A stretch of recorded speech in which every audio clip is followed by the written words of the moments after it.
Remember, this program does not constitute an advice of no kind, but a simple author's opinion. Financial markets involve high risk. Consult your financial advisor before you invest. Hola, buenas tardes, bienvenidos al Juego de la Manipulación. Hoy vamos a hablar de cosas muy interesantes, por ejemplo, de la Reserva Federal, del comportamiento del SP500, de la inflación. Preguntas que vamos a poner sobre la mesa y respuestas que seguro nos va a contestar a su estilo más personal, con sus respuestas siempre argumentadas, con las respuestas de nuestro analista de cada lunes. José Luis Capa, ¿qué tal? Buenas tardes. Muy bien, muy buenas tardes. Ya deseando empezar. Pues nada, vamos a comenzar. Vamos a empezar el programa de hoy hablando, por ejemplo, de que el martes de la semana pasada Biden se reunió con la Secretaría del Tesoro de los Estados Unidos, con el presidente del sistema de la Reserva Federal, con el presidente de la SEC y con 4 reguladores financieros de alto nivel. ¿Cuál es el motivo para que esta cumbre de alto nivel? ¿Temen que pueda surgir un cisne negro? Bueno, realmente, efectivamente, llama muchísimo la atención que se hayan reunido las personas más poderosas del mundo. Como tú acabas de decir, Manuel, nos hemos encontrado con que se reúne el presidente de los Estados Unidos, se reúne Janet Yellen, la secretaria del Tesoro de los Estados Unidos, se reúne Powell, que es el presidente del sistema de la Reserva Federal, se reúne también el presidente de la SEC, y luego 4 personas más que ocupan puestos muy importantes en instituciones financieras relevantes. Generalmente, este tipo de personas se suelen reunir en hechos excepcionales y suele coincidir cuando se producen desplomes de las bolsas. Cuando tú hablas de un cisne negro, debemos recordar a nuestra audiencia que un cisne negro es un hecho improbable, que no lo esperamos, surge repentinamente y provoca fuertes caídas en las bolsas. Y una vez que ya se ha producido, todos lo consideramos como normal. Pues bien, volviendo a este comité, la última vez que se reunió fue en marzo de 2020, justo cuando las bolsas se estaban desplomando y era lógico que esta gente se reuniera.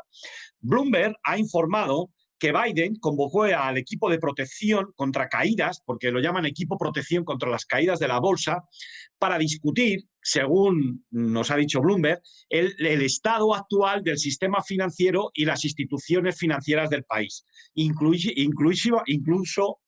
pensaban discutir sobre el riesgo climático. Obviamente, esta información yo creo que no se corresponde con la realidad. Ahora bien, me llaman la atención 2 cosas. Además, en primer lugar, que no se corresponde con la realidad y cómo utilizan la coletilla del cambio climático que tanto está de moda. Ahora bien, no se atreven a estudiar y a analizar el principal problema que afecta a la economía norteamericana, que es que la distribución de la riqueza, la desigual distribución de la riqueza, se ha agravado y se está agravando continuamente como consecuencia de la política ultra expansiva del Banco de la Reserva Federal. Pero bien, se han reunido, probablemente se habrán reunido porque están viendo algo delicado en la economía, ¿de acuerdo? Pero vamos, esta reunión es excepcional y hay que prestarle atención por si hubiera algún cisne negro. Yo creo que de momento no lo hay. Muy atento a lo que pueda surgir de ahí, pero ¿nos podrías explicar brevemente qué es el equipo de protección contra caídas? Bueno, oficialmente, este es un grupo de trabajo sobre mercados financieros, oficialmente. Pero no he sido yo el que lo llama equipo de protección frente a las caídas de la bolsa. Este nombre se lo dio el Wall Street Journal. Le dio este nombre coloquial el Wall Street Journal, ¿de acuerdo? En principio, la misión oficial del equipo de protección frente a caídas de la bolsa es asesorar al presidente de los Estados Unidos cuando hay turbulencias económicas y bursátiles. Este es el objetivo, por eso hay que prestarle atención cuando se reúnen. Nos encontramos que este grupo fue creado por primera vez por Reagan, ¿de acuerdo? Él lo convocó precisamente tras las fuertes caídas que experimentaron las bolsas en octubre de 1987. El propósito original con el que fue creado por Reagan era informar al presidente de los Estados Unidos sobre lo que sucedió aquel famoso lunes negro del 19 de octubre de 1987, momento en el que las bolsas habían retrocedido y habían perdido casi el 25% de su valor. Además, este grupo, además de informar al presidente, de ver cuáles son los motivos principales por que se producen estos desplomes bursátiles, era también aconsejarles la toma de posiciones. Desde entonces, este grupo se ha reunido y ha informado a los distintos presidentes de los Estados Unidos que han venido detrás de Reagan y generalmente, aunque no siempre, se han reunido cuando ha habido turbulencias en los mercados financieros. ¿De acuerdo? Por eso es tan importante fijarse en cuando este grupo se reúne y ver también de lo que tratan, lo que dicen en función de los periódicos. Bueno, y el Comité de Mercados Abiertos del FED publica con cierto retraso el contenido de las actas de sus reuniones. ¿Se publican las actas de las reuniones de este grupo? No. Este es un grupo aquí domina el secretismo. No se publican las actas de las reuniones ni tampoco el detalle de los consejos que dan al presidente de los Estados Unidos. Este grupo es muy secreto. Este grupo no hay, ahora que está tan de moda, además de lo verde, la transparencia. En este grupo no hay ninguna transparencia. Aquí no se les llama al Congreso a que informen, de tal manera que esto es secretismo absoluto. Bueno, y una pregunta que seguro que se está haciendo más de uno. ¿Este grupo puede haber estado interviniendo directamente en los mercados? Yo no tengo ninguna duda, ¿de acuerdo? Yo creo que este grupo precisamente ha nacido precisamente para sujetar las caídas de los mercados. Si tú recuerdas, una de las razones por las que surgió el Banco de la Reserva Federal fue cuando la crisis del 1929, el que salió a defender el mercado y el que frenó las caídas fue Morgan. ¿De acuerdo? Y a partir de, salió a defender el mercado, pues se vio obligado por las presiones políticas y a partir de entonces crearon el Banco de la Reserva Federal precisamente para sujetar los mercados, para darle liquidez en el momento que los mercados son presa del pánico. ¿Me puedes decir que yo formo parte de la teoría de la conspiración? Pues sí, yo formo parte de la teoría de la conspiración. Y todos los que formamos parte de la teoría de la especulación creemos, especulamos, que este grupo interviene directamente en la bolsa cuando se producen fuertes caídas. Bueno, supongamos que intervienen, como decimos, directamente en los mercados. Tú dices que sí. Imagino que no lo harán en el nombre del Banco de la Reserva Federal de Nueva York o del Tesoro de los Estados Unidos. Entonces, ¿cómo lo hacen? Hombre, efectivamente, como tú apuntas, es el Banco de la Reserva Federal de Nueva York el que se encarga de realizar y controlar las operaciones que hace el Banco de la Reserva Federal, fundamentalmente operaciones de mercado abierto. De tal manera que es el Banco de la Reserva Federal de Nueva York. Hombre, evidentemente yo creo que las operaciones no van a estar contabilizadas en el Banco de la Reserva Federal, por lo menos en la contabilidad que nos llega a nosotros, ni tampoco van a estar en la Secretaría del Tesoro norteamericano. Hombre, yo creo que esta gente que sabe mucho, pensemos que en este grupo está el presidente de la SEC. ¿De acuerdo? No creo que mande una investigación, que envíe una investigación. Por lo tanto, yo creo que este grupo contará colaboración de los grandes bancos, contará colaboración de los Goldman Sachs, contará con la colaboración de Morgan Stanley. Y probablemente harán transacciones no registradas. Insisto, en este grupo se encuentra el presidente de la SEC. Por lo tanto, el secretismo está garantizado. Bueno, imagino que realizando transacciones no registradas, como se dice, será difícil obtener una prueba de la intervención directa en los mercados. Pero te pregunto muy claramente, ¿disponemos de alguna prueba, aunque sea indirecta? Sí. Vamos a ver, hombre, evidentemente buscar una prueba concreta no la vamos a encontrar. No vamos a encontrar que nadie haga una auditoría. No van a sancionar a nadie. La SEC no va a sancionar a nadie si ve en la contabilidad una de estas operaciones. Eso es evidente. Para eso se reúnen en secreto y son los más poderosos del mundo. Y no están sujetos a ninguna fiscalización. ¿Me explico bien? Es decir, no hay ningún parlamento que fiscalice a este grupo de poderosos, ¿de acuerdo? Precisamente porque son muy poderosos. Sin embargo, en 1989, Robert Heller, que fue miembro de la Junta de Gobernadores del Banco de la Reserva Federal, pronunció un discurso que posteriormente fue publicado por el The Wall Street Journal. En ese discurso, este señor, que como he dicho formó parte de la Junta de Gobernadores del sistema de la Reserva Federal, sugirió que el Banco de la Reserva Federal pudo haber apoyado directamente al mercado de valores mediante la compra de contratos de futuros de índices. ¿De acuerdo? Es decir, no lo digo yo, sino que lo ha dicho expresamente un miembro de la Junta de Gobernadores de la Reserva Federal y ha sido recogido expresamente, ha sido recogido por el Wall Street Journal. Este hecho, lógicamente, nos lleva a pensar que este grupo está haciendo algo más que asesorar y analizar los mercados y luego asesorar al presidente. ¿De acuerdo? Lógicamente, yo creo que están en realidad interviniendo activamente en los mercados y que la reunión que tuvieron el martes de la semana pasada con Powell, pues hombre, tiene una lógica evidente. Estamos viviendo un momento en el que lo que más le preocupa a todos los inversores y también a los ciudadanos es que las presiones inflacionistas se disparen.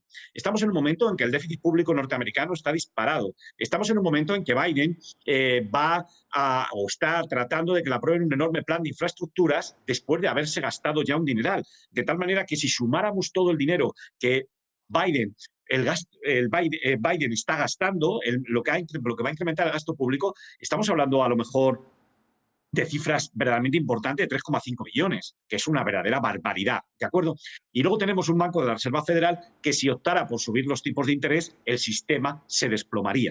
Luego, yo lo que creo es que esta gente se reunieron precisamente para ver cómo dan solución a esto, a ver cómo conseguimos financiar todo el gasto público que Biden va a hacer sin provocar un gran daño en las bolsas y, en cierta manera, controlando la inflación, ¿de acuerdo?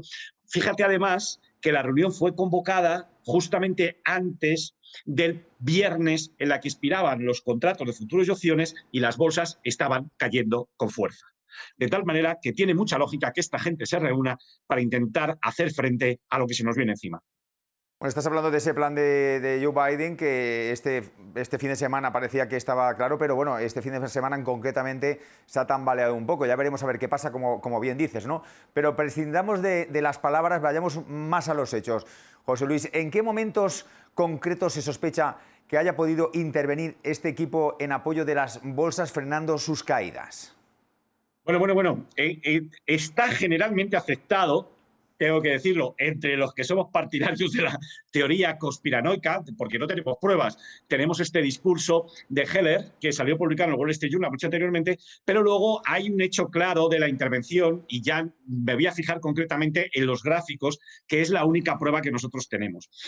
Nos vamos a fijar en dos momentos claves en el año 2018. Uno fue a finales de enero y comienzos de febrero de 2018, y otro fue a finales de diciembre de 2018 y enero de 2019.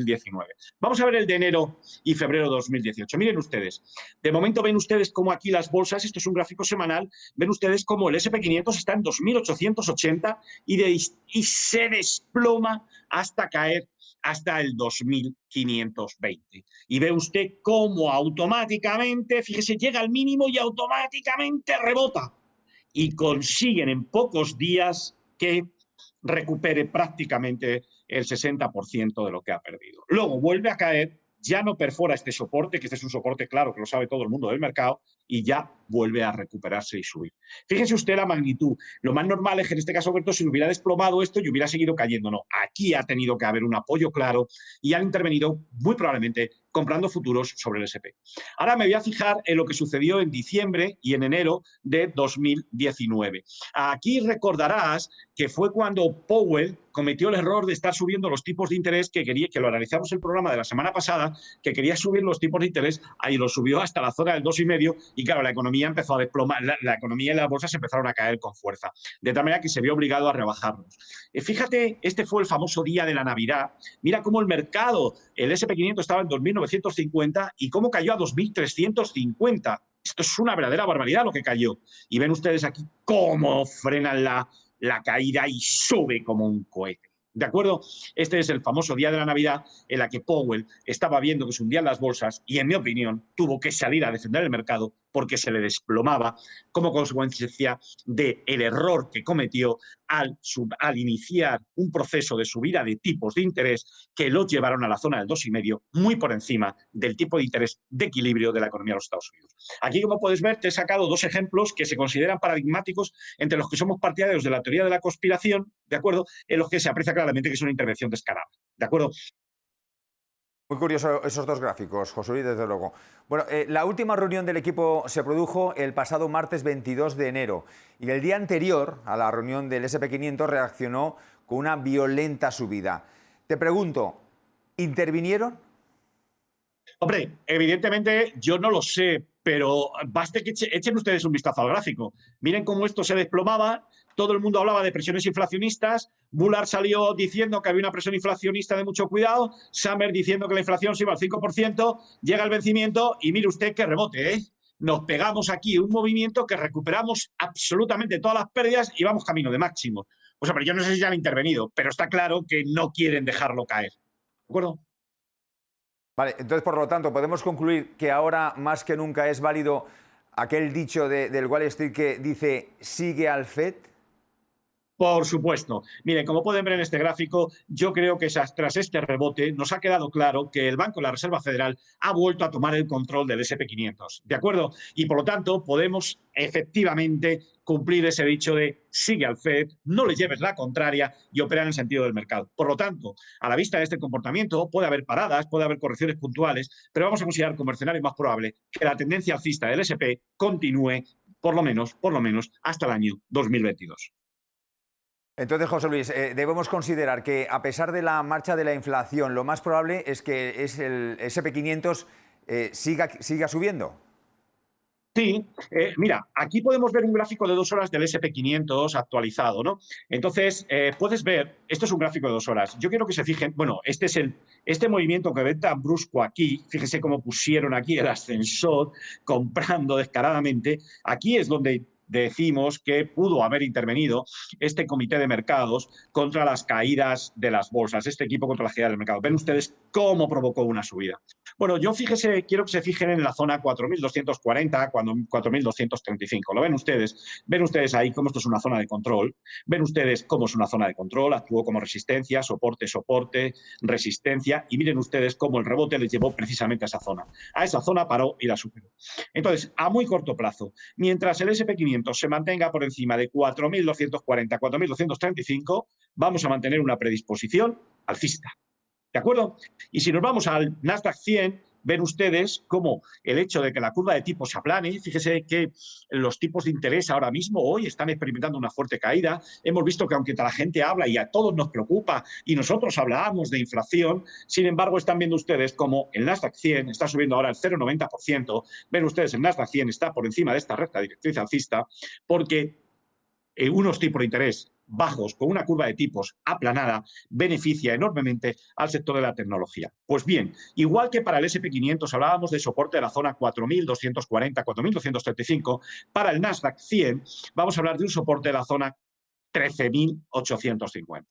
Mientras el Nasdaq 100 se mantenga por el 13.850, vamos a mantener también una predisposición alcista. Esto es un gráfico de 2 horas, ¿de acuerdo? Por lo tanto, pueden ver ustedes que la estructura que tiene es alcista, que puede haber una corrección, pues me parece lógico, esto está sobrecomprado, el Nasdaq está liderando la subida de las bolsas, que se mueva lateral, es el que está sujetando al SP 500, porque los bancos están débiles, porque los tipos de interés y la curva se ha aplanado, pero vamos, la estructura que tiene es alcista y sobre todo, en tanto y cuanto se mantenga por encima de 13.850, predisposición alcista. Tenemos ya dos referencias, 4.235 para el SP y 13.850 para el Nasdaq. Mientras estos niveles sean respetados, predisposición alcista. No luchen contra el Fed. ¿De las bolsas europeas podemos decir lo mismo entonces? Bueno, las bolsas europeas podemos decir lo mismo, aunque están un poquito más débiles, ¿de acuerdo? Están un poquito más débiles, ¿de acuerdo? Eso es el problema. Si te parece bien, echamos un vistazo a un gráfico de 4 horas del DAX Xetra. Ves que se está moviendo lateralmente, ves que es incapaz de asentarse por encima del 15.700. Ves ahí que actúa como resistencia, ha intentado superarla, no puede, ves que el 15.700 por ahí pasará a la recta directriz bajista, se ve que le cuesta trabajo. Pero bien, mientras se mantenga por encima de 15.300, vamos a mantener una predisposición alcista para el DAX Xetra. Y luego, por lo que hace referencia al IBEX, pues está peor. Si te das cuenta, hoy el IBEX ha abierto con bajadas, ha perforado esta línea que hemos obtenido uniendo los soportes y hace muy probable que se dirija a la zona del 8.700. Como puedes ver, el 8.700 es un soporte importante y mientras se mantenga, pues vamos a tener la esperanza de que el IBEX va a aguantar y se va a mover lateralmente. Por lo tanto, ves que el líder ahora mismo es el Nasdaq 100, mientras se mantenga por encima de 13.850, predisposición alcista. El SP 500 también está fuerte, se ha caído, se ha frenado y está perdiendo momento y se está moviendo lateralmente, pero sin perforar ningún soporte significativo. Luego, mientras se mantenga por encima de 4.235, predisposición alcista. Luego, por lo que hace referencia al DAX Xetra, ya hemos dicho, objetivo debemos fijarnos en el 15.300, probablemente retroceda a ese nivel, probablemente se mueva entre 15.700 y 15.300, y la superación del 15.700 nos haría pensar en el desarrollo de una nueva onda al alza. Y por lo que hace referencia al IBEX, pues a corto plazo es bajista, lo más probable es que a corto plazo se dirija a la zona de 8.700.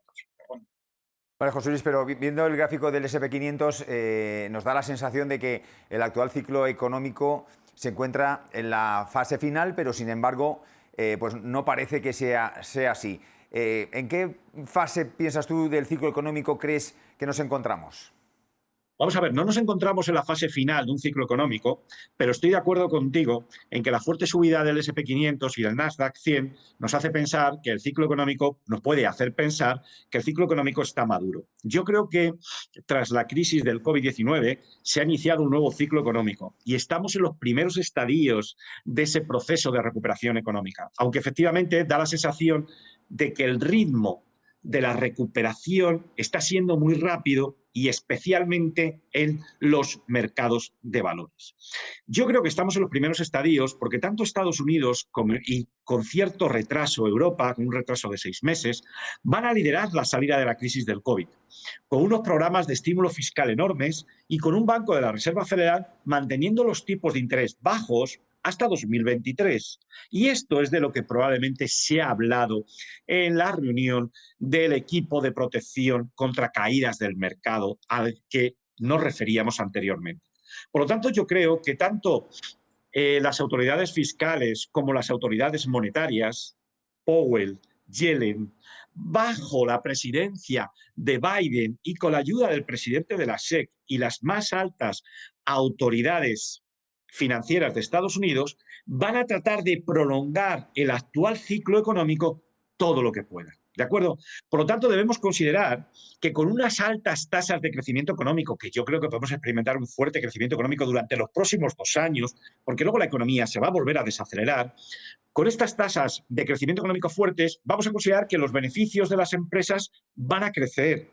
Vamos a suponer que las empresas van a generar cash flow, llevar a cabo programas de recompra de acciones y retribuir vía dividendos a sus accionistas. Por lo tanto, yo creo que los dividendos van a aumentar. Luego, crecimiento económico, mayores beneficios, programas de recompra de acciones, mayores dividendos, a mí me hace pensar, como el escenario más probable, que el SP500 siga subiendo.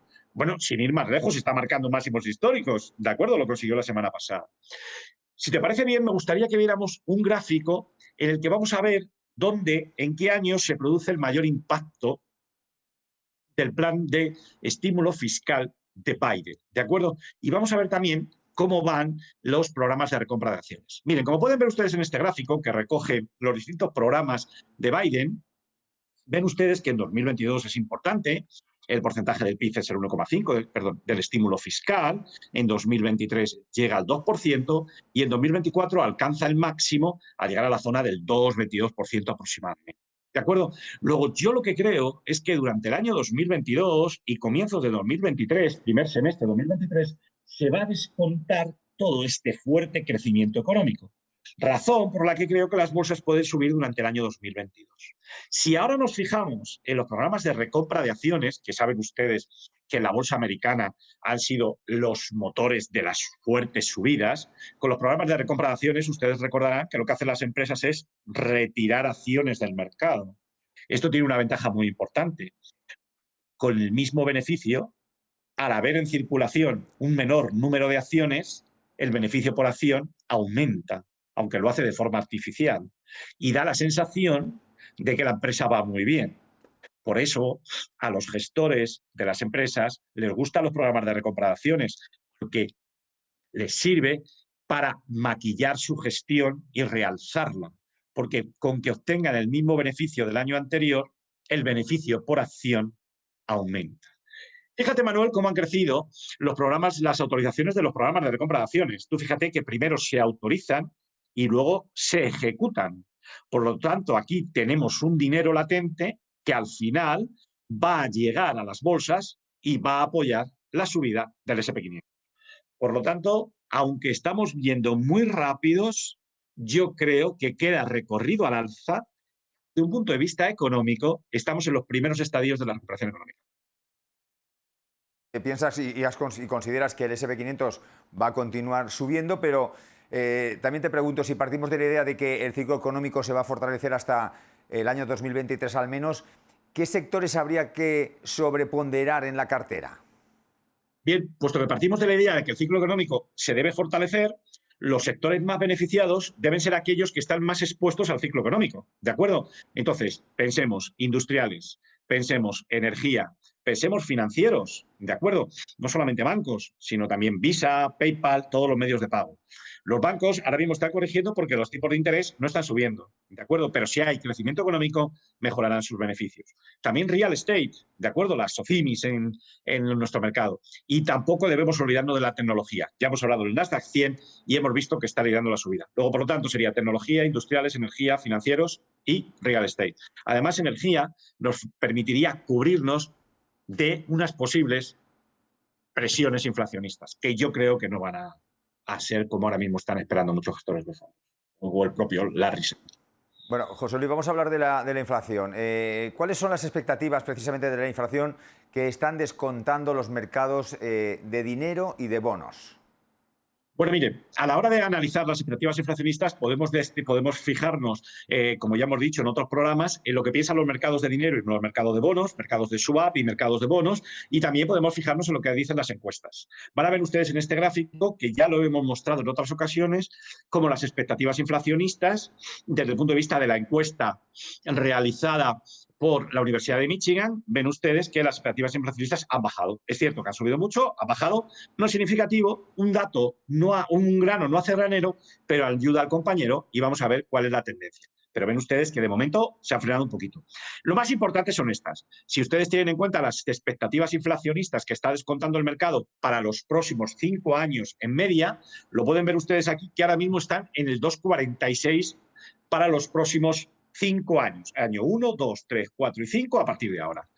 Ven ustedes que han marcado unos máximos, ahora han corregido y se están moviendo lateralmente. De tal manera que ven que las expectativas inflacionistas están lejos del 3,8 o están lejos de un crecimiento del 5% que hemos visto en algunas medidas de inflación. Si ustedes tienen en cuenta cuál es la inflación para el año sexto, séptimo, octavo, noveno y décimo a partir de ahora, ven ustedes que estas expectativas inflacionistas están en el 2,2. Es decir, se ve como a medida que pasan los años, las expectativas inflacionistas son menores. Luego podemos ver a la vista de estos dos gráficos que estamos esperando para los próximos 5 años una inflación del 2,5 y para los años de sexto al décimo una inflación media de 2,2. Y eso es lo que están descontando los mercados, una inflación media para los 10 años de 2,34. ¿De acuerdo? Como puedes ver, estas son las expectativas que está descontando el mercado de dinero y bonos.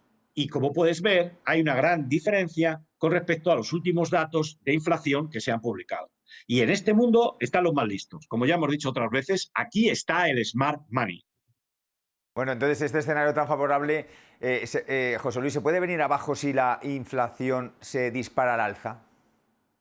Hombre, evidentemente yo estoy pensando en una inflación que no se va a disparar al alza, ¿de acuerdo? Y si tú me dices que la inflación se dispara al alza, ¿qué podría pasar? Pues hombre, evidentemente está muy claro. En principio sorprendería a las bolsas, ¿de acuerdo? Sorprendería a las bolsas y sería una sorpresa muy desagradable. Y obviamente las bolsas y los inversores reciben las sorpresas mal, ¿de acuerdo? Ahora bien, si se produce un incremento de la inflación, las ventas de las empresas se incrementarían. El problema fundamental lo tendrían vía aumento de los costes, tanto vía salariales, vía de los salarios, como de las prestaciones de los servicios o como de las compras de bienes que ellos realizan. Y por lo tanto se produciría una reducción del margen de empresarial, se reducirían los beneficios. Por lo tanto, las bolsas podrían caer por las siguientes vías. En primer lugar, por simplemente un retroceso de márgenes que provocaría que el beneficio fuera menor y, por lo tanto, los PERs serían muy altos. Y luego sería una elevación de los tipos de interés. Esta elevación de los tipos de interés perjudicaría a las bolsas. Pero esto solamente se daría si la inflación fuera muy alta. Pero fíjate qué curioso que a pesar de que hemos visto datos de inflación malos, a pesar de que hemos oído a Bullard, a pesar de que hemos visto a Larry Summers en Bloomberg Televisión diciéndonos que la inflación se va a disparar, el S&P 500 está marcando nuevos máximos y el Nasdaq 100 también lo está haciendo. Por lo tanto, aquí hay algo que no cuadra. Y lo más importante, a pesar de los datos de inflación, las expectativas inflacionistas no anticipan una inflación desbocada. Estamos hablando de una inflación del 2,3%. ¿De acuerdo? Que no me parece una exageración en media para los próximos 10 años. Bueno, entonces, sin embargo, ¿no crees que desde finales del verano pasado los gestores de fondos han asumido la narrativa de la inflación? Hombre, los gestores de fondos han asumido la narrativa de la inflación. Si tú te fijas, la narrativa de la inflación ha sido esta. La narrativa de inflación por la cual debemos pensar que cuando tú hablas de los gestores de fondos, estos gestores de fondos son los que salen en Negocios Televisión, son los que salen en la CNBC, son los que salen en los periódicos, ¿no? Y esta gente ha asumido el siguiente discurso, se lo voy a contar yo. Desde, como tú dices, desde el verano pasado han asumido este discurso. La economía se está recuperando, ¡ay, qué bien! El desempleo está disminuyendo, pero los empleadores no pueden encontrar suficientes trabajadores. Por lo tanto, los salarios van a subir mucho y la inflación se va a incrementar. Luego dicen, el estímulo fiscal de Biden es muy fuerte, va a ser muy fuerte y va a sobrecalentar la economía. Y luego, además, hay que tener en cuenta que el FED está imprimiendo mucho dinero y a la larga va a provocar inflación. Y luego encima nos podemos encontrar que haya limitaciones de la capacidad. Y luego nos vamos a encontrar también que estamos viendo interrupción en las líneas de suministros. ¿De acuerdo? Todos estos argumentos son ciertos. ¿De acuerdo? Yo no puedo discutirlos. Pero claro, los han llevado a un extremo en el que yo, sin embargo, ahí cuando lo llevas al extremo es cuando yo creo que se equivocan. ¿De acuerdo? Ellos dicen que en base a este argumento vamos a asistir a un escenario de hiperinflación y que está a la vuelta de la esquina. Y por lo tanto, los tipos deberían subir y las bolsas caer y el precio del oro caer. Y eso nos está dando, porque estamos viendo cómo la rentabilidad del bono americano no está subiendo. Luego quería a ustedes mostrarle, y me van a permitir, y con todo el cariño del mundo, los gestores de fondos estadounidenses son un poco mentirosillos. Son mentirosillos y les hemos pillado en la mentira. Miren, pueden ver ustedes en este gráfico que los gestores de fondos han adoptado un gran volumen de posiciones cortas. Evidentemente, tú me dices, desde finales del verano pasado, efectivamente, mira cómo en finales del verano pasado empezaron a abrir posiciones cortas, ha habido un momento que las cancelaron y ahora las han vuelto a abrir otra vez. Luego, ellos están cortos y todos los gestores de fondos que son entrevistados en la CNBC o escriben en los periódicos, ¡ay, la inflación! ¡Uy, qué miedo la inflación! Pero ellos están viendo que están hablando un poquito por sus intereses, porque a ellos lo que les interesa, de acuerdo, lo que les interesa es cancelar sus posiciones cortas. Es decir, les interesa que el precio del bono caiga, que los intereses suban, y eso no se está produciendo. ¿De acuerdo? Luego están palmando dinero y nos cuentan la narrativa de la inflación, que es cierta, pero no estirada tanto, no haciéndolo tan terrible. Ellos lo hacen terrible porque están pillados, como pueden ver ustedes en este gráfico. Pero, sin embargo, cuando yo digo que son mentirosillos, es cuando les hacen una encuesta. Y entonces, Bank of America les hace una encuesta y dicen, uy, las presiones inflacionistas son transitorias. Y lo dicen el 72% de los encuestados. Dicen una cosa cuando el Bank of America o la JP, si el Bank of America les pregunta, dicen que las presiones inflacionistas son transitorias, pero cuando abren posiciones. Esto es por lo que digo yo que son mentirosillos. Dicen una cosa y hacen otra. Y cuando los ves que les entrevistan en la CNBC, nos quieren meter miedo con la inflación. Venga, hombre, meter miedo con la inflación. Si el mejor indicador del comportamiento de la inflación es el bono americano, y el bono americano no está subiendo su rentabilidad, el bono estadounidense no está subiendo su rentabilidad. Las expectativas inflacionistas son altas, pero están ancladas en torno al 2,5. Y Larry Summers sale en la tele metiéndonos mucho miedo. Por lo tanto, yo creo que están equivocados, ¿eh? Larry Summers, ya sabes que es el padrino de esa, mejor que tú no lo sabe nadie, es el padrino de esa narrativa de la inflación. Summers, que fue secretario del Tesoro de los Estados Unidos, declarado demócrata, está a punto de ser excomulgado por los propios, precisamente por los propios demócratas, por decir en contra del discurso oficial del Partido Demócrata que la inflación en los Estados Unidos se va a situar en el 5% a finales de este año 2022. Te pregunto algo muy concreto. ¿Has encontrado algún fallo en ese razonamiento de Summers? Bien, en primer lugar, efectivamente, fíjense lo que está pasando en Estados Unidos. Larry Summers es un conocido demócrata, profesor en Harvard, yo persona a la que admiro, trato de leer todos sus artículos, sus conferencias que suben en Internet, trato de oírlas, ha sido secretario del Tesoro norteamericano, es el que nos está advirtiendo de que la economía norteamericana puede sobrecalentarse, ya está siendo un poquito como el canario en la mina del Partido Demócrata. Los economistas del grupo del Partido Demócrata, todos hablan del discurso oficial, que lo tienen grabado. El discurso oficial es: hay que decir que las presiones inflacionistas son transitorias. Y Larry Summers, con el prestigio que tiene, dice todo lo contrario y dice que la inflación se va a situar, como tú dices bien, al 5% a final de año. Bueno, y mire, yo de verdad respeto tanto a Larry Summers que yo no me atrevo a criticarlo. Yo simplemente me voy a limitar a lo que haría si estuviera él delante. Le plantearía mis dudas, a ver él qué me dice. ¿De acuerdo? Y ya verán ustedes, y yo al ver la entrevista que le han hecho en Bloomberg Televisión, me ha contestado mi duda, aunque les parezca mentira. Miren, en primer lugar, un pronóstico de una inflación del 5% pasado, de la inflación que ha pasado, para final de año del 5%, ya no es tan impactante.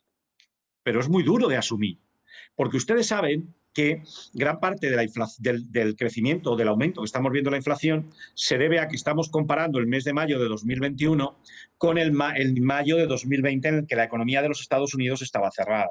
Luego, esa comparación ya no vale. Sin embargo, si Larry Summers me dice que es en diciembre cuando espera una inflación del 5%, aunque no resulte impactante, la verdad es que es un pronóstico bastante duro. Yo les he mostrado a ustedes anteriormente este gráfico. Ven ustedes que el mercado del dinero y el mercado de bonos no están esperando una inflación del 5% para los próximos años. Ven ustedes este gráfico sacado del Banco de la Reserva Federal de San Luis, cuyo presidente es Bullard.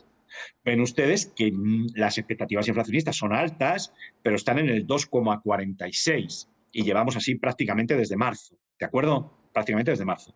Ven ustedes que las expectativas inflacionistas para los próximos 10 años están en el 2,34. A mí, lo que me llama la atención es que este hombre, y voy a ponerle esta diapositiva para que ustedes vean, efectivamente, la inflación es alta. Estoy de acuerdo, ha subido mucho, pero es la inflación pasada. Sin embargo, como se le ha demostrado anteriormente, las expectativas inflacionistas no le dan la razón a Summers. Es decir, yo le preguntaría a Summers: usted dice esto y yo le creo, porque yo soy su discípulo, yo creo lo que usted dice. Pero hay una cosa clara: si usted tuviese razón, las expectativas inflacionistas no estarían en el 2,4, 2,3, 2,5, estarían en el 5%. Pero el mercado no piensa como usted. Como les he dicho anteriormente, yo soy un seguidor de Larry Summers y le puedo decir esto en confianza, como no me va a oír nunca y por lo tanto no se va a poder ofender, y estoy seguro que si se lo dijera tampoco se ofendería. Yo le he visto equivocarse muchas veces en el timing, muchas veces, y ha cometido errores de bulto muy importantes en el timing. Luego tuvo razón, pero si le llego a hacer caso, me hubiera arruinado. ¿Me explico bien? De hecho, una de las grandes pérdidas me las provocó Larry Summers, seguirle a Larry Summers. Hay que seguir al mercado, no a los catedráticos, ni a los gurús, ni a nadie. Hay que seguir al mercado.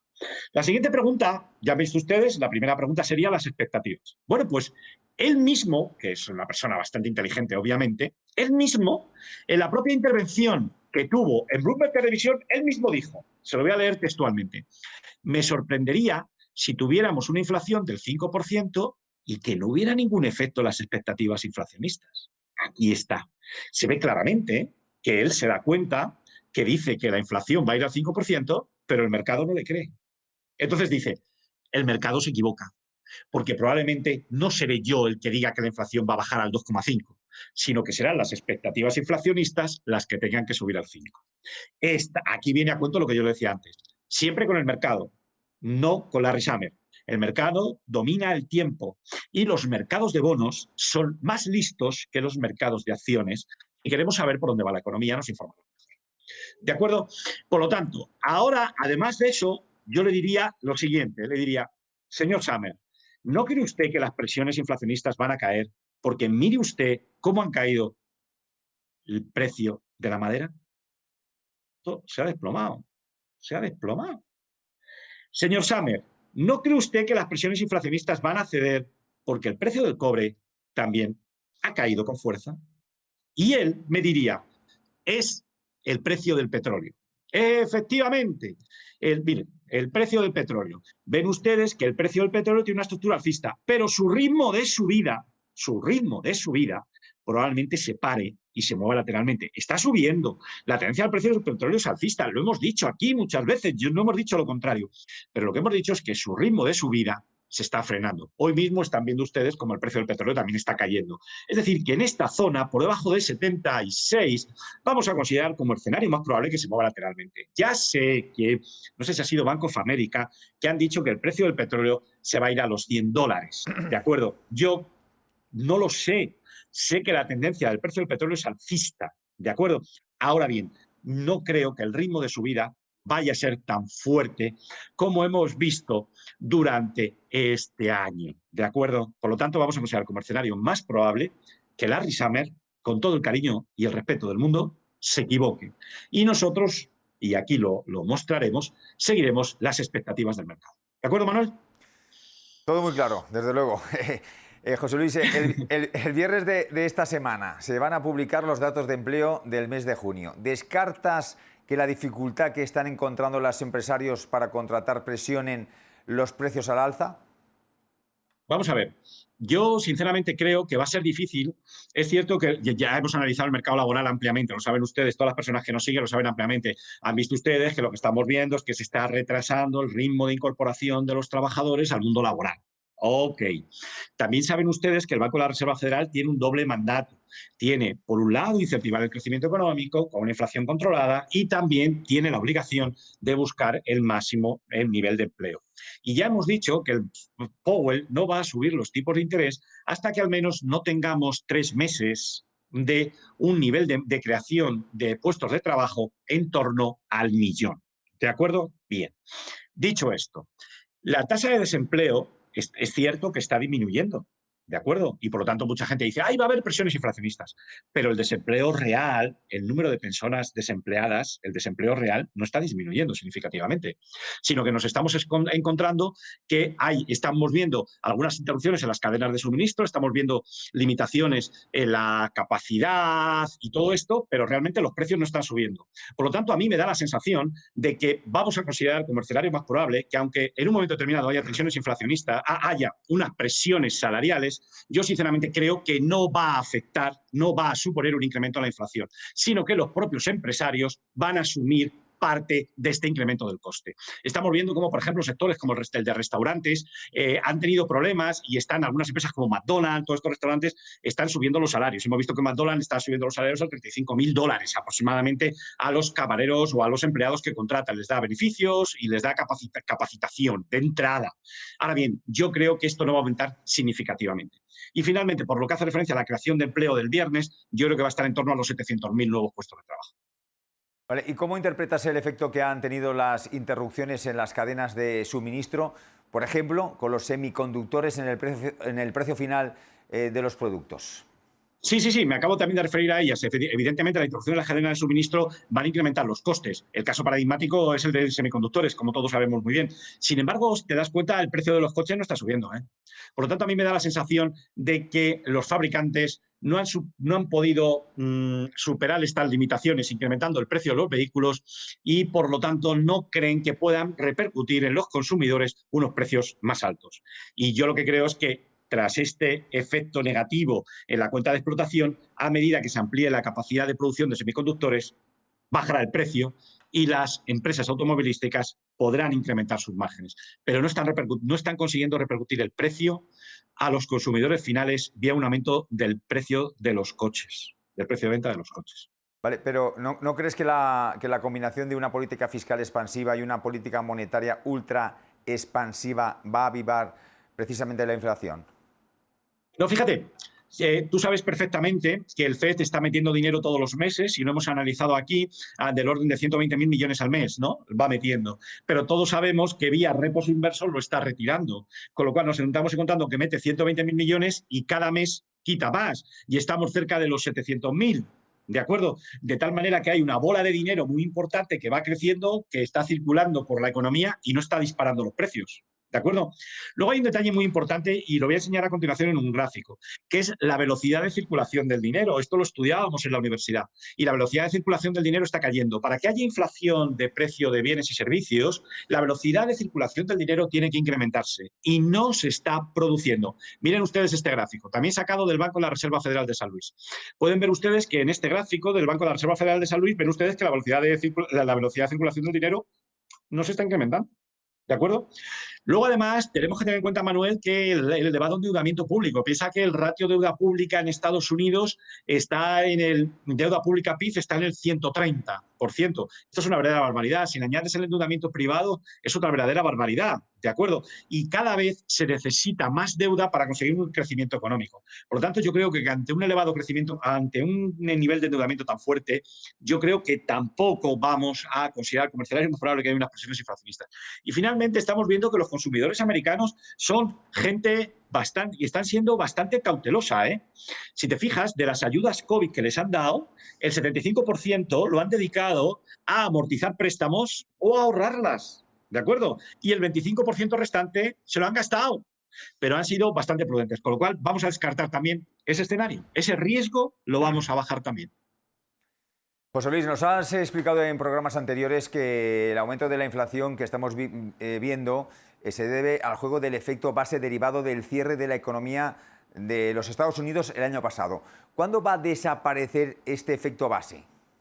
Efectivamente, estamos viendo que hay unos fuertes crecimientos de la inflación, aumento de la inflación, porque estamos comparando años, meses en los que la economía de los Estados Unidos está abierta con meses en los que estaba cerrado. Esa comparación no vale. Hay que comparar cantidades que tengan una base de comparación, ¿de acuerdo? Entonces, si la economía está cerrada en un momento determinado y estamos comparando esos datos cuando la economía está abierta, no son comparables. No podemos llegar a conclusiones, ¿de acuerdo? Bien, tú me preguntas, ¿cuándo desaparecerá ese efecto base? Ese efecto base va a desaparecer en el tercer trimestre de este año. Ya en ese momento la comparación interanual ya tendrá en cuenta la recuperación que se produjo en el último trimestre de 2020. Por lo cual, a partir del tercer trimestre ya podremos tener unos datos más fiables.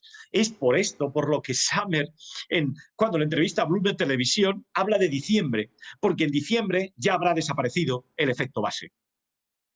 Entonces podríamos analizar cómo ha respondido el mercado de bonos a la narrativa de la inflación de Summers. Hombre, como he podido decir anteriormente, pues vamos a ver el gráfico, pero el mercado de bonos ha intuido esto. Y también podemos decir incluso que en el caso del oro, los tipos de interés marcaron un máximo en marzo. Lo pueden ver ustedes en este gráfico. Este es el tipo diario, este es el gráfico diario de la rentabilidad del bono estadounidense a 10 años. Ven ustedes que a pesar de la inflación y todo lo que está saliendo, el tipo de interés alcanzó un máximo el 30 de marzo y ahora está cayendo y hoy está cayendo. Este comportamiento del bono americano no se compagina con lo que dice Summer. No se compagina con la narrativa de la inflación. Por lo tanto, el bono americano... Ay, perdón, se me está agotando la batería. Voy a tener que parar un momento para conectar, que me he dado cuenta que no lo he conectado. Perdón un momentito. Nada, tranquilo. Bueno, pues parece que ya hemos solucionado esos problemas con José Luis Cava. José Luis, ¿qué tal? Perdón a todos. Es que me he dado cuenta que estaba sin batería el ordenador, que no se me olvidado conectarlo. Bueno, eso nos puede pasar a todos, no te preocupes. Lo había dejado preparado, ha sido rápido. Bien, vamos a ver, estábamos comentando que la narrativa de la inflación, el mercado de bonos no la estaba comprando.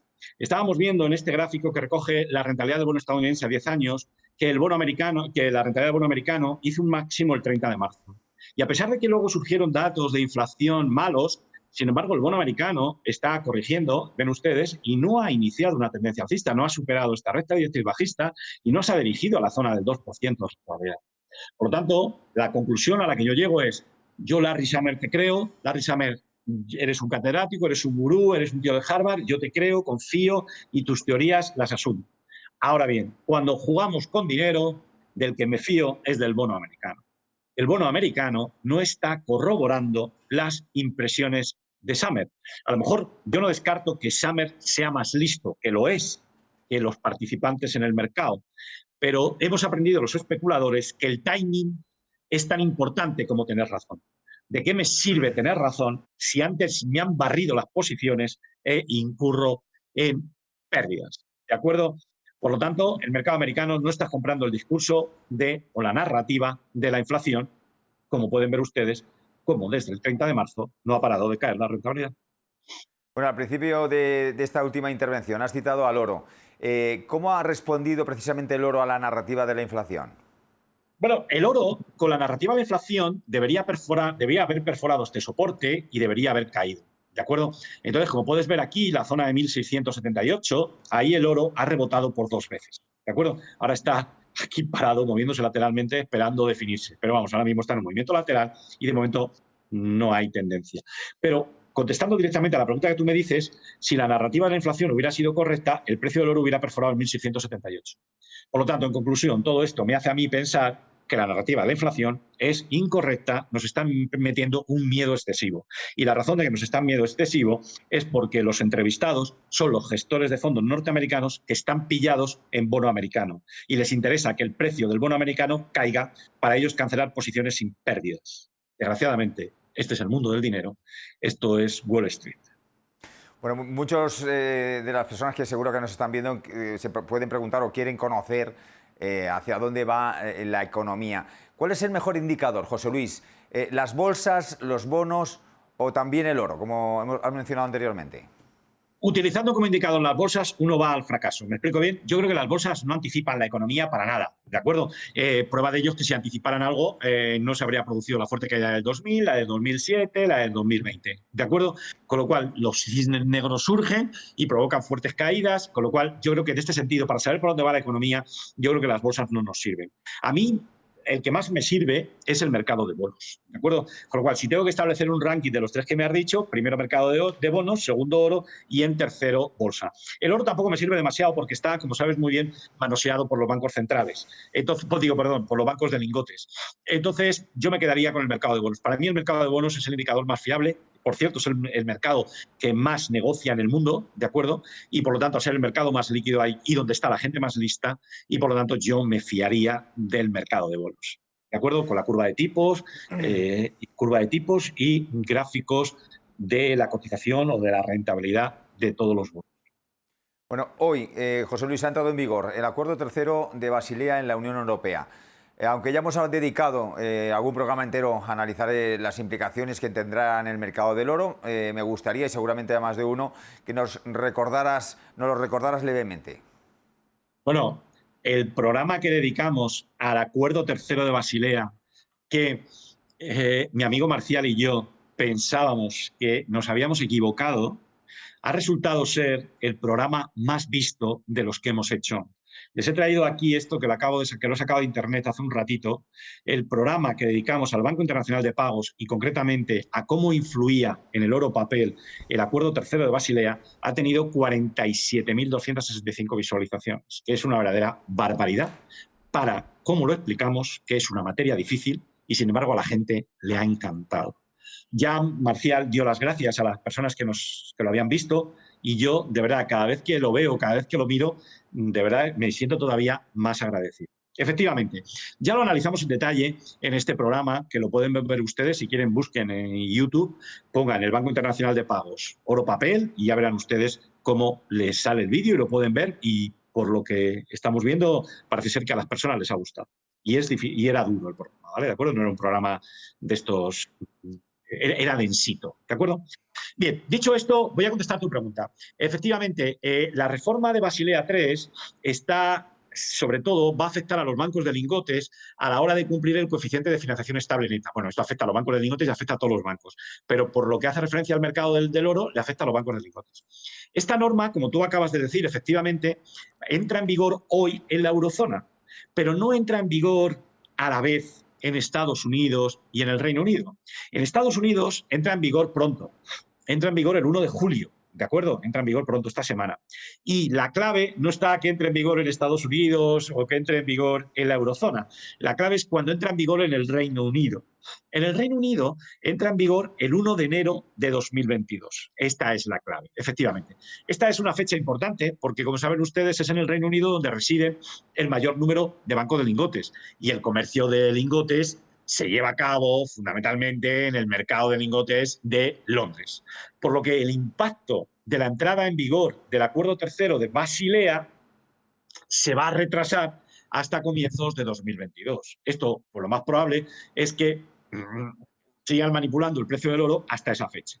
Tú me preguntas, ¿qué consecuencias tiene? Una breve referencia. Según el acuerdo 3 de Basilea, el oro asignado, es decir, cuando usted lleva oro a un banco de lingotes y usted dice, no, este oro se lo traigo para que usted lo meta en su bóveda, pero que lo meta depositado a mi nombre y usted no puede disponer de él.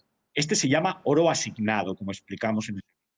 Bien, con Basilea 3, este oro asignado se clasifica como un activo de riesgo cero y, por lo tanto, no tiene influencia en el coeficiente de financiación estable neta. El problema, como saben ustedes bien, es en ese oro no asignado, ese oro que llevan ustedes al banco, pero lo depositan, pero no quieren que el banco lo reserve en la bóveda a su nombre, sino que el banco con él opera, lo presta, lo alquila, emite bonos, hace lo que sea. ¿De acuerdo? Ese es el oro papel, es lo que conocemos como oro papel. Y a ese sí que le afecta el acuerdo tercero de Basilea. ¿Por qué? Porque el acuerdo tercero de Basilea considera el oro papel como un activo de riesgo, ¿de acuerdo? Y lo sitúa en el nivel 3. ¿Esto qué supone? Bueno, pues lo que le obliga a que el banco tiene que asignar o tiene que aumentar la liquidez, ¿de acuerdo? Para compensar el riesgo que ha contraído. Y de tal manera que para cumplir el coeficiente de financiación estable neta, el banco tiene tres opciones. Si quiere seguir manteniendo su nivel actual de operaciones, debe incrementar el volumen de recursos propios. También puede reducirlo un poquito si tiene margen dentro de su coeficiente de financiación. O lo que yo creo que van a hacer, porque ya no les va a resultar rentable, es cerrar las mesas de oro. ¿De acuerdo? Todo eso lo explicamos en nuestro programa del pasado 24 de mayo de 2021. ¿De acuerdo? Bueno, entonces, ¿esta norma hará menos atractivo al oro como inversión? Hombre, yo creo que evidentemente el oro papel va a sufrir, evidentemente, porque indudablemente van a bajar extraordinariamente los volúmenes de oro papel. Estos volúmenes de oro papel se negocian fundamentalmente en el COMEX y en Londres. Entonces, yo lo que creo es que el oro papel, que yo creo que cotizará, aumentará mucho su volatilidad, o aumentará notablemente su volatilidad, más que ahora, pero bueno, porque ahora también tiene volatilidad, pero solo cuando quieren los bancos de lingotes, porque hemos visto como los bancos de lingotes, cuando no quieren que el precio del oro supere una resistencia, salen vendiendo toneladas así de frente sin importarle, ¿de acuerdo? Como lo crean del aire, tampoco tienen demasiado problema. Además, el acuerdo tercero de Basilea va a reducir el volumen de negociación, obviamente el oro papel, porque reduce la oferta, pero también va a suponer un incremento de los costes de liquidación y compensación de las operaciones. Por lo tanto, ahí, por esa vía, va a haber problemas. Sin embargo, yo creo que el oro físico va a aumentar su volumen de negociación, porque hay mucha gente que operando en oro papel ahora vaya al oro físico. Ya lo estamos viendo. Estamos viendo cómo en los mercados de futuros, estamos viendo cómo mucha gente, cuando llega la expiración de los contratos de futuros y opciones, y a pesar de que los bancos de lingotes bajan el precio para obligarles a liquidar por diferencias, la gente dice, no, olvídate de liquidar por diferencias. Cámbiame el oro papel que tengo por un futuro que he comprado, me lo cambias por oro físico. Por lo tanto, yo lo que creo es que va a aumentar el volumen de oro físico. Por ese motivo. Por otro motivo, por la inflación monetaria. Todos sabemos, hoy habrás visto que ayer hemos visto que el tercer hombre más rico de México ha dicho que las monedas fías son basura, que son un fraude, ha dicho. Hombre, yo no digo que sepa mucho de economía, pero hombre, habrá que respetarle, es el tercero más rico del mundo. Algo tendrá de inteligencia para llegar a ser el tercer más rico de México. ¿Me explico bien? Segunda cuestión, los ETFs van a seguir funcionando y los ETFs respaldan sus posiciones, los ETFs más importantes y los de mayor patrimonio, respaldan su posición con oro físico depositado en las bóvedas de los bancos de lingotes, ¿no? Por eso yo creo que la entrada en vigor de Basilea III a efectos del mercado del oro va a tener un impacto pequeño. Puede tener más impacto en el comportamiento del precio, porque va a desaparecer esa manipulación grosera y descarada que en el precio del oro, y además consentida por el Banco Internacional de Pagos y consentida por la Bolsa de Londres, va a disminuir esa manipulación grosera, descarada y consentida en el precio del oro por parte de los bancos de lingotes. Por lo tanto, yo creo que va a ser bueno, pero claro, no veremos el efecto hasta a partir del año 2022, comienzo del año 2022. Bueno, te quiero preguntar por el precio precisamente del oro. ¿Cómo puede reaccionar? Yo creo que el precio del oro está, vamos a ver, la clave se encuentra efectivamente en cómo cancelarán los bancos de lingotes el enorme volumen que tiene de posiciones cortas. No pueden cancelarlo de una tacada porque incurrirían en enormes pérdidas y el precio del oro se iría a las nubes, ¿no? Yo creo que ni los bancos de lingotes ni tampoco los bancos centrales quieren que Basilea III provoque unas fuertes pérdidas en los bancos de lingote, ni tampoco quieren que aumenten la volatilidad del mercado de oro. Por lo tanto, yo creo que van a facilitar al máximo a los bancos centrales la salida de elevado volumen de posiciones cortas. Por eso es la razón por la que el Reino Unido ha aplazado 6 meses la entrada en vigor del acuerdo tercero de Basilea, para que esta gente vayan saliendo de esas elevadas posiciones cortas. Por este motivo, yo creo que hasta finales del año el precio del oro va a estar muy controlado, porque a esta gente hay que darles una salida. ¿De acuerdo? Por lo tanto, yo creo que el precio del oro va a estar manoseado, va a estar muy controlado dentro de un amplio movimiento lateral por encima de 1.700, ¿de acuerdo? Y por debajo de 2.000. Y movimiento lateral. Y cuando llegue el año 2022, pues vamos a ver, porque yo creo que ahí ya podrán liberarlo y podrá el oro físico retomar la senda alcista. Pero de momento, movimiento lateral. Bueno, estamos acabando ya, José Luis, este juego de la manipulación. Vamos a suponer, ¿no?, que el escenario que nos has dibujado, expectativas inflacionistas en torno al 2,5%, ¿no?, tipo de interés por debajo de la zona del 1,6, 1,8, y se cumplen las expectativas de crecimiento económico. Te pregunto, ¿cuál sería el objetivo del S&P 500 contado? Hombre, yo creo que la clave está en que la rentabilidad del bono no supere la zona del 1,9, ¿eh? ¿De acuerdo? Es decir, si, por ejemplo, si situase los tipos de interés en torno al 2,5%, yo lo que eso sería porque la inflación ha aumentado y, como he dicho anteriormente, ejerce un efecto negativo sobre el nivel del S&P 500 por dos vías. Una, disminución de los beneficios empresariales, y otra, el aumento de los tipos de interés. Por lo tanto, si los tipos de interés superaran la zona del 1,9 y se fueran a la zona del 2, 2,5, pues yo creo que el S&P 500 caería a la zona 3.600. Veámoslo en este gráfico. Miren ustedes, ahora mismo el S&P 500, esto es un gráfico semanal, está en una tendencia alcista. Si el escenario que yo manejo de tipos de interés por debajo de 1,9, inflación en torno al 2,3, 2,4, subida de tipos para el segundo semestre de 2023, ese es el escenario que yo manejo, pues vamos a considerar como escenario más probable que el S&P 500 se dirija a la zona 4.650, 4.700 para el tercer trimestre de 2022 y el PER, podríamos tener un PER de 23. ¿De acuerdo? Por lo tanto, este es el escenario que yo considero más probable. Pero yo no soy adivino, ¿de acuerdo? Lo importante es que se mantenga la situación actual de tipos de interés o en torno o por debajo del 1,9. Por el contrario, si el tipo de interés supera el 1,9 y se va a 2, 2,5, pues yo creo que el S&P 500 se dirigiría hacia la zona de los 3.600. ¿De acuerdo? Bueno, pues José Luis, hemos llegado al final de este juego de la manipulación. Gracias por esas respuestas a estas preguntas que te he podido realizar. Ha sido un placer estar esta noche contigo. Gracias por estar con nosotros. El placer ha sido mío, Manuel. Que pases muy buen día. Igualmente, y a ustedes, gracias por estar ahí. Buenas tardes, adiós.